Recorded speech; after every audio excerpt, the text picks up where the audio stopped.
আমাদেরও কিন্তু একটা ধৈর্যের সীমা থাকা দরকার। আমাদের কিন্তু ধৈর্যের সীমা কিন্তু শেষ করে দিচ্ছে তারা। তারপরে ধরেন আমরা যদি আবার কোনো সময় অ্যাকশনে যাই, সে সময় আবার আপনারা বলেন পুলিশ এই আগের পুলিশের মতোই হয়ে গেছে।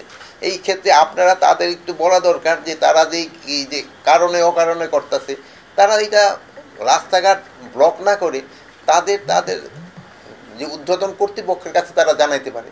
যেমন ছাত্রদের ক্ষেত্রে তারা তাদের ঊর্ধ্বতন কর্তৃপক্ষ জানাইতে পারে। তারপরে যদি তারা কোনো করতে চায়, তাদের স্কুলের মাঠ আছে, কলেজের মাঠ আছে, ওখানে তারা বলতে পারে। বাট জনগণের দুর্ভোগ সৃষ্টি করে যেন না করে এটা করবে। সবারই কিন্তু একটা ধৈর্য আছে, মানে এক সময় কিন্তু সবাই ধৈর্যের বাঁধও কিন্তু ভেঙে যায়, জনগণের কিন্তু ধৈর্যের বাঁধ ভেঙে যাবে। এই সময় দেখবেন যে জনগণের কিন্তু তাদের ক্ষেত্রে অন্য রকমের ব্যবস্থা নেওয়ার চেষ্টা। আন্তর্জাতিক অপরাধ সেখানে গ্রেফতার মাত্র 35-36। আন্তর্জাতিক ট্রাইব্যুনাল যাদের ধরেন গ্রেপ্তারের পরোয়ানা জারি করছে, আমরা কিন্তু তাদের ধরছি। তারা কিন্তু অনেকে মেইনজন, তারা তো আপনারা জানেন সে তো বাংলাদেশেই নাই, আমরা এখন তাদের কোথায় থেকে ধরে নিয়ে আসবো? এরকম তারা যারা নেই দেশে নাই, তারা তো হয়তো ওয়ারেন্ট ইস্যু করে দিচ্ছে, তাদের তো আমরা ধরে আনতেছি যারা দেশে আছে। বাট যারা দেশে নাই তাদের তো আমাদের পুলিশ গিয়ে ধরে আনতে পারে না। এটা ক্ষেত্রে আমরা চেষ্টা করতেছি, যেহেতু পার্শ্ববর্তী দেশের সাথে আমাদের একটা ট্রিটি আছে, ওইভাবে তাদের আনা যায়। রেড নোটিশের ব্যাপারে যে আমরা চেষ্টা করতেছি, আপনি আইজি সাহেবের কাছে আগে এটা শুনে নেন। এটা মাননীয় উপদেষ্টা যেটা বললেন, আমরা কিছু আন্তর্জাতিক অপরাধ দমন ট্রাইব্যুনালের কিছু আসামির ব্যাপারে আমরা ইন্টারপোলের মাধ্যমে রেড নোটিশের অনুরোধ জানিয়েছি। তারা এটা প্রসেস করছেন এবং আমার বিশ্বাস অচিরেই আমরা রেড নোটিশগুলো ইস্যু হবে। রেড নোটিশগুলো ইস্যু হলে তখন ওই হোস্ট কান্ট্রির পুলিশের একটা নৈতিক দায়ভার আসবে তাদেরকে অ্যারেস্ট করার আর কি। বসুন্ধরা ডায়াপেন্ট এখন আরো উন্নত। এই হট এয়ার থ্রো টপশিট দ্রুত শোষণ করে সোনামণিকে দেয় কোমল অনুভূতি।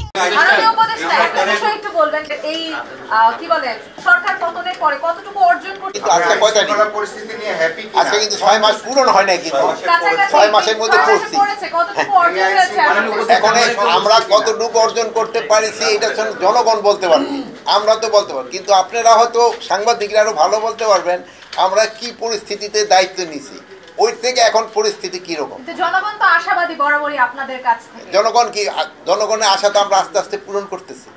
আচ্ছা, আপনার কাছে একটা প্রশ্ন আমার, সেটা হচ্ছে যে নৌ পুলিশ নিয়ে আজকে আপনাদের এইখানে মূল এটা, এই নৌ পুলিশের বিরুদ্ধে অনেক অভিযোগ আছে, যেসব দায়িত্বে আছে ক্যাম্পগুলো আছে নৌ পুলিশের, তারা সেখানে ব্যাপারে আসলে আপনাদের বক্তব্যটা জানতে চাচ্ছি। এখন হয় কি, নৌ পুলিশের বলেন যে জালগুলির ক্ষেত্রে আমরা কিন্তু আজকে আলোচনা হয়েছে, এখানে আমরা তাদের বলেছি যে জালের যে উৎসটা যেটা আমাদের শুধু ওই না জাল বানাচ্ছে যে ফ্যাক্টরি, ওখানে কিন্তু আমাদের আগে ব্যবস্থা নেওয়া দরকার, তবে কিন্তু আমাদের এই জিনিসটা হবে না। আর যেটা বললেন যে হ্যাঁ জাল ধরা ইসেদের ক্ষেত্রে এই যে কি বলে অনেক সময় জেলেদের ক্ষেত্রে একটু সমস্যা হয়, এটা যেন না হয় এই জন্য আমরা না মাননীয় উপদেষ্টা একটু শুনেছে যেসব ক্যাম্প রয়েছে সেই ক্যাম্প থেকে এই জেলেদেরকে তাদের কাছ থেকে মাসোহারা নিয়ে এখন তো নাই। এরা যদি ওই যে সময় বন্ধ থাকে ওরকম কোনো স্পেসিফিক ইনফরমেশন আপনাদের কাছে থাকে, আপনারা আইজি সাহেব আমারও দিতে পারেন, আমরা সেই তার এগেনস্ট অ্যাকশন নেব। এখন মানে ইন জেনারেল এটা দিয়ে গেলে কিন্তু পারা যাবে না, আপনারা স্পেসিফিক থাকলে আমাদের নাম্বার আছে, আর আপনারা সাংবাদিকরা যে কোনো ঢুকতেও পারেন, আপনারা আমাদের কাছে দিয়ে যদি আমরা ব্যবস্থা না নেই সেই সময় আমাদের বলে, যদি এরকম কেউ করে তাহলে কোন অবস্থায় আমরা ছাড় দেবো না, কোন অবস্থায় নিজস্ব যেগুলি ধরেন আমাদের এই নৌ পুলিশের তার কাছে যে সময় রিপোর্টগুলি আসে সে অবশ্যই অ্যাকশন নিচ্ছে।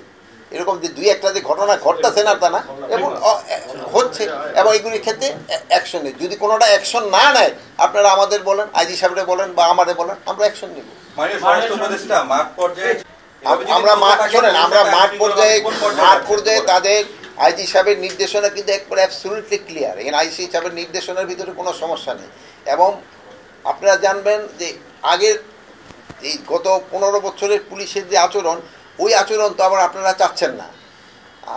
আপনারা যেমন যেইভাবে আমাদের প্রশ্ন করতেছেন, আগে কিন্তু এরকমভাবে প্রশ্ন করতে পারতেন না, মানে এই সুযোগটা কিন্তু আপনারা পাচ্ছেন, যে কোনো প্রশ্নের আমরা উত্তর দিতেছি, আপনারা যা লেখেন আমরা বলতেছি, পুলিশের ক্ষেত্রে এখনও কি তাদের যে জন্য ট্রেনিং এখন তারা দিন আরও মানবিক হয়, এই জন্য কিন্তু ওই আজি সাহেব তাদের ট্রেনিং প্রোগ্রামও কিন্তু চেঞ্জ করতেছে, এগুলি কিন্তু করা হচ্ছে।